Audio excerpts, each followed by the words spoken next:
500 Days of Summer is often discussed as postmodern or subversive, hardly surprising considering how the film presents itself, for instance favouring the colour blue in place of the genre-typical red, not counting the barrage of red flags from the incels at the centre of course, but more on that later. Cynically, I see the film as a product of its time, that weaponises the hipster image and pretends to be something different, all the while adopting the perspective of a poisonous protagonist, presenting an unbelievably troubling message and rolling out the exact same Hollywood fare, just through an indie lens. In this video, I will attempt to show the contrivance of the film by comparing it to a typical big studio rom-com of the same time, Friends with Benefits, that also sells us on the idea of not being a typical love story, and just like 500 Days of Summer, breaks that promise. Romantic comedies, like any genre, have conventions and tropes. Every great romance has a meet cute. And appear to reflect the attitudes and opinions of the time in which they were made. What? Whoa! What? Come on, Thunderbirds, what I say? Oh, is that something that happens to you? Representing, or perhaps even influencing, societal norms and relationship dynamics. Joanna Prentice I'll be. This genre has allowed filmmakers to play with and challenge taboos through comedic devices, from as far back as the 1927 film It, which saw Clara Bow sacrilegiously flaunt her sexiness in order to entice male interest. In recent years, this subversion has taken the form of inclusivity, focusing on non-white leads, It's about time. exploring age gaps, and depicting same-sex relationships, all as central characters and not relegated to friends and sidekicks in stories about white cisgender heterosexuals. Oh my god, do you guys remember Straight People? Yeah, they had a nice run.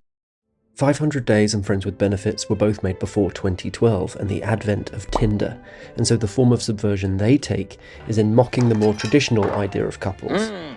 Smells delicious. Introducing the edgy concept of casual sex and short-lived relationships, a modern take for rom-coms of the time, but crucially before the prominence of dating apps. The titles of both films reflect a modern-day relationship and set expectations as to the different kind of love story that will follow. Friends with Benefits depicts a new status, for the time at least, that keeps things casual. No relationship, no emotions, just sex. Whatever happens, we stay friends. 500 Days of Summer is a little more complex. It tells you exactly how long the relationship will last, but also with sentiment anchored into the double meaning, the prolonged season of sunshine.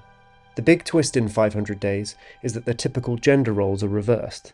I mean, we've been like Sid and Nancy for months. I hardly think I'm Sid Vicious. No, I'm Sid. Oh, so I'm Nancy. Holy shit, you're a dude. She's a dude. And so the man is the romantic and the woman the cynic. This gender swap is about as profound as Junior, but has led audiences to align with the male protagonist and revile the character of Summer Roberts. Opposing the standard love story, Well, what does that word even mean? I've been in relationships and I don't think I've ever seen it. both films quickly establish the boundaries within their arrangements There's no such thing as love, it's fantasy. and reveal the absence of love, that fuel to stories of fated romance. You should know up front, this is not a love story. You really have to stop buying into this bullshit Hollywood cliche of true love. Shut up, Katherine Heigl, you stupid liar! Despite the immediate announcements of originality, each of these romantic comedies follows the new in town device, in which the love interest moves into the city following a job prospect. Dylan is brought to New York by headhunter Jamie as a potential art director for GQ magazine, where Summer moves to Los Angeles, hired by a greetings card company where Tom already works. Everyone, this is Summer, my new assistant. Summer just moved here from... Michigan. Right, Michigan, right. Set respectively in New York and LA, the films signal their progressive liberal attitudes through peripheral characters and minor details. Listen, I'd love to take you out one night and troll for cock. What? The nuclear family is dead. In Friends with Benefits, the casual arrangement between Dylan and Jamie resonates with the bohemian attitude of Jamie's mother. He's not my boyfriend, Mom. Oh. That's right, we're just friends. Oh, I love it. Ooh, it's like the 70s in here. Woo! That was a better time. Just sex. Supporting the idea whilst conceding that it's not particularly new. While 500 Days of Summer appears to flaunt a progressive attitude, it is undermined by the values of Tom and his friend Mackenzie, who exhibit incel-like traits. Fronted as being a romantic... Tommy! How's the peeping? Tommy? How's the peeping? Tommy. Their more conservative ideas about love and relationships not only slip out throughout the film, but ultimately drive the plot and shape the perspective. You don't believe that a woman could enjoy being free and independent? Are you a lesbian? If there truly were a gender reversal at the centre, then Tom would be treated as an obsessed bunny boiler, like Alex Forrest in Fatal Attraction. Is your best friend, huh? Your best friend who tolerated you whining about this girl for weeks on end. You were essentially stalking her. His bitterness would be vilified and not presented as sympathetic, or played for laughs. Roses are red, violets are blue. Fuck you, whore. How's your weekend? It was good. She basically said she spent the weekend having sex with some guy she met at the gym. Skank, whatever. And his possessiveness wouldn't be glossed over. I was thinking about getting a butterfly tattoo about yay big on my ankle. No. You just do what you want, don't you? The indie sentimentality helps to excuse Tom's misguided and problematic behaviour. I don't want to get over her.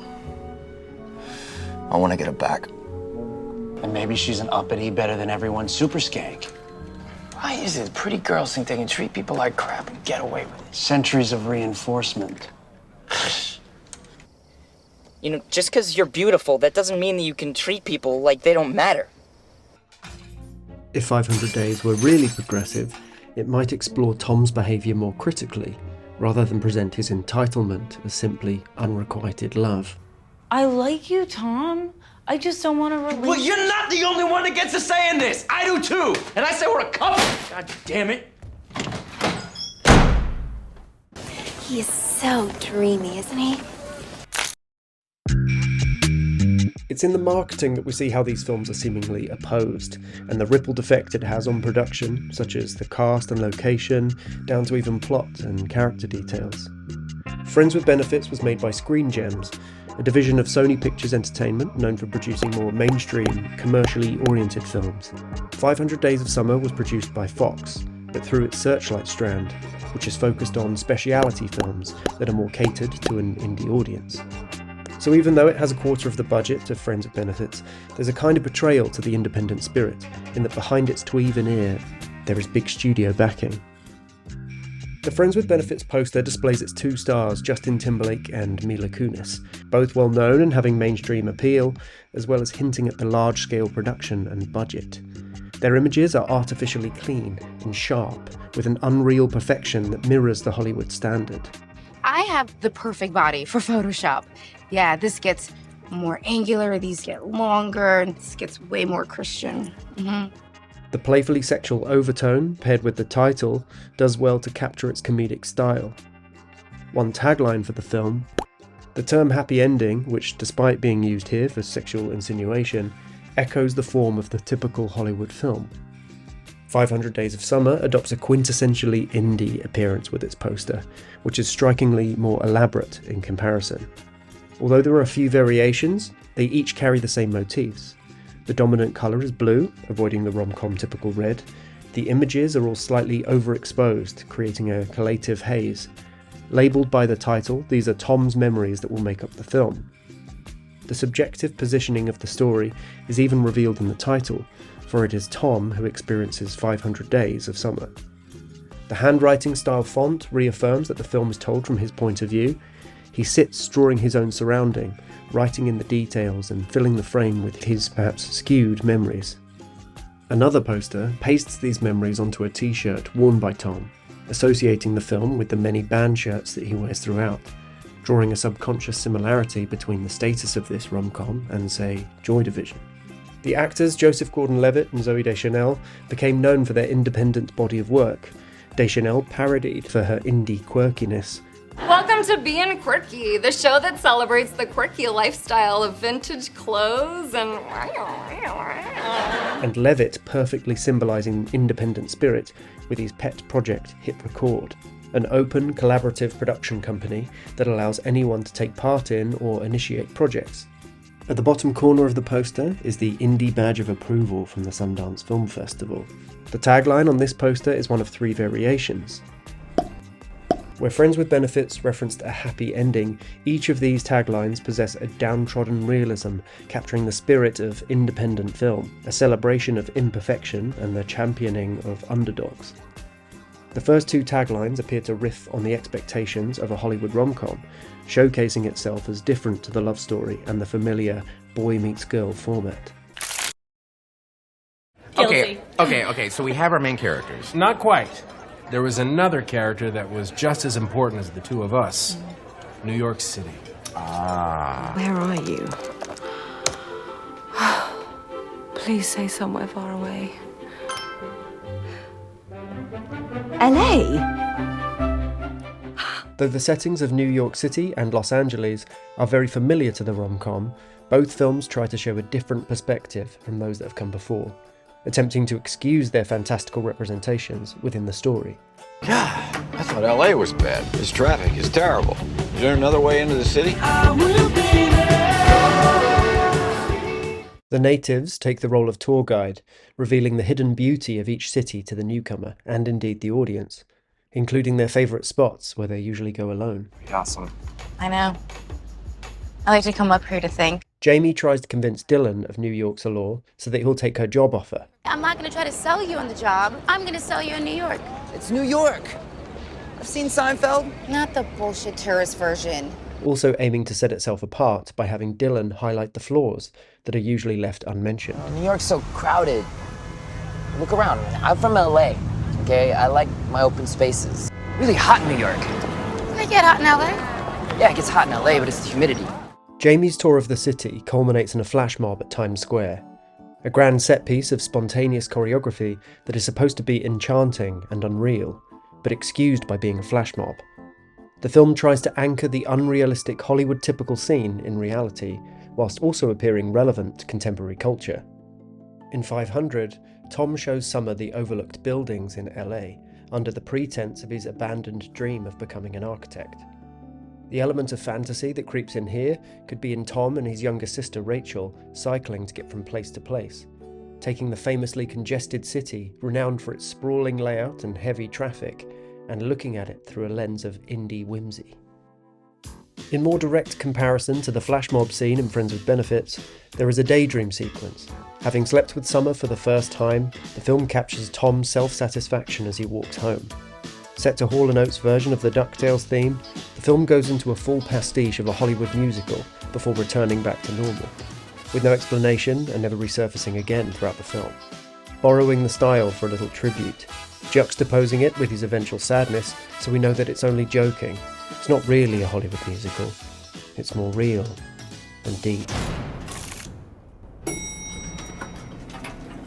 Yes, the plot is rote. It's all happened 1,000 times before. But what's important is suddenly you're in this place where the way someone makes you feel turns the world into a stage, and you start dancing and singing to everybody for 2 minutes to tell them about it. And you know, there's fucking chimney sweeps flying everywhere. You're floating in the air. It's great. It's beautiful. It feels right.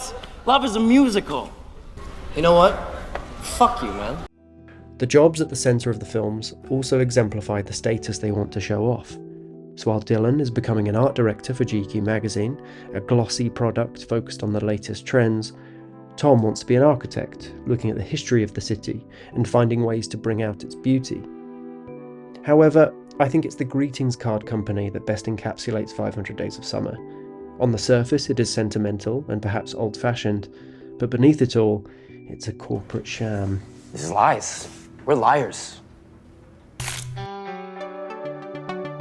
Although they market themselves differently, there are numerous parallels between the films, like the casting of Joseph Gordon-Levitt and Mila Kunis, who began as child actors. Well, how old are you? 14. and were in the main cast of a sitcom when they were teenagers. Both films also feature musician actors. In 500 Days of Summer, this is Zooey Deschanel, and in Friends with Benefits, he goes by the name Justin. Timberlake is known for being a musician before an actor, arising to fame in pop band NSYNC before a hugely successful solo career. Recognised as a megastar, he is perfect billing for a Hollywood rom-com. Yes, yes, I am. Like her co-star, Zooey Deschanel had also acted from a young age, but a year before this particular film, she formed a musical duo with M. Ward called She and Him, an indie duo that often play, alongside original songs, romantic covers of bands such as The Smiths. This group plays an important role in 500 Days of Summer as part of the soundtrack and also the narrative, actually becoming the catalyst for Tom and Summer's meet cute. Sorry. I said I love the Smiths. You have good taste in music. The Smiths. Yeah. Their characters are given a certain appreciation for music, not only what they listen to, but how they listen to it, seen perusing record shops and making mixtapes. The Beatles may be the most famous band of the 20th century, but Summer loves the least favourite member. And I love Ringo Starr. Nobody loves Ringo Starr. That's what I love about him. This couple are the embodiment of hipsters in 2009, and it's reflected in the soundtrack. Contrasting this, in Friends with Benefits, Oh, I could sing some Third Eye Blind. Okay. Closing time. One last call for alcohol. That's not Third Eye Blind. I'm pretty sure that's Third Eye Blind. Nope. Dylan confesses a childhood obsession he had with 90s child rappers Crisscross.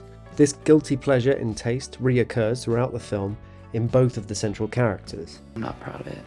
Unlike 500 Sense of Sentiment and Nostalgia, Friends with Benefits characters are seen to be extremely technologically involved, playing songs from their smartphones. The fast-paced New York couple often use their devices seamlessly as part of conversation, Why didn't you just tell me instead of texting me? Because it's more dramatic. whereas Tom and Summer seem to resist technology. Yeah, it's the best show on TV. Knight Rider, come on. And the theme song is really So good. This is gonna bother me for a week. Me too. Do, do, do, do, do, do, do. Yeah, that's it. I have this thing at work. It's called Google. Other parallels can be seen in each of the characters' taste in art and film. Summer's apartment displays various decorative ornaments, including a home-crafted reference to Magritte's Son of Man. She likes Magritte and Hopper. This opposed to the characters of Friends with Benefits, who are anything but pretentious. Lieutenant Callie's a West Coast street artist I got into about 5 years ago.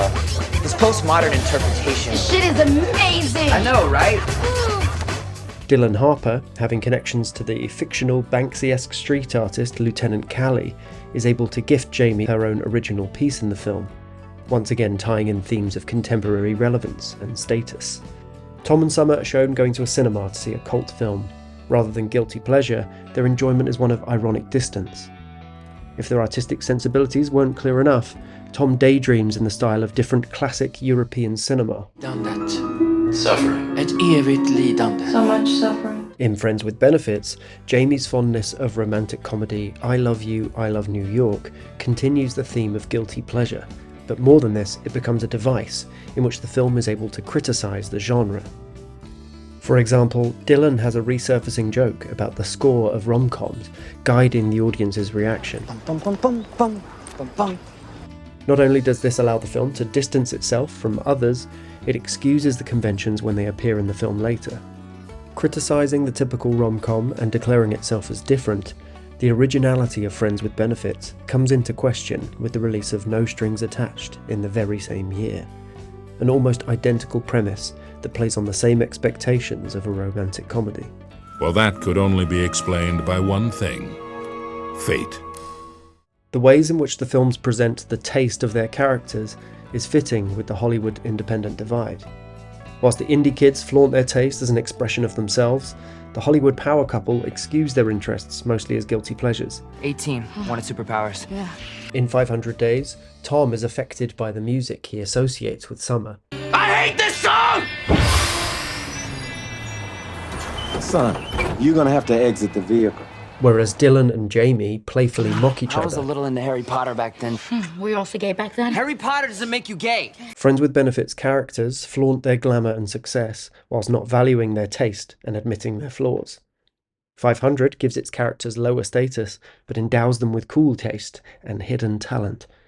For example, Dylan, the art director of a high-profile magazine, struggles with basic arithmetic, whilst greetings card writer Tom is a secret architect.